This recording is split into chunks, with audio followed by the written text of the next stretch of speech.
ഇരുളിನಲಂದು ಅಮ್ಮನು ಕೆಲಸದೊಳಿರುತ್ತಿರೆ ಕಂಡು ಗೋಪಿಯು ಪುಟ್ಟುವು ಹೊರಗಡೆ ಬಂದು ಬಾವಿಗೆ ಇಣುಕಿದರು.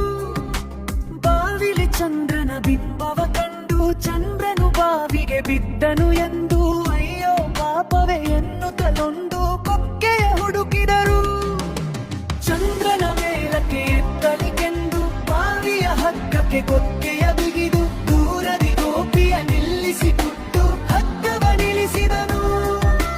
ಹಗ್ಗದ ಕೊಕ್ಕೆಯು ಕಲ್ಲಿಗೆ ಸಿಕ್ಕಿ ಪುಟ್ಟುವು ಚಂದ್ರನು ಸಿಕ್ಕೇ ಸಿಕ್ಕ ಎನ್ನುತ್ತ ತುಂಬಾ ಬಲದಿಂದಳೆಯೇ ಹಗ್ಗವು ಕುಂದಾಯ್ತು.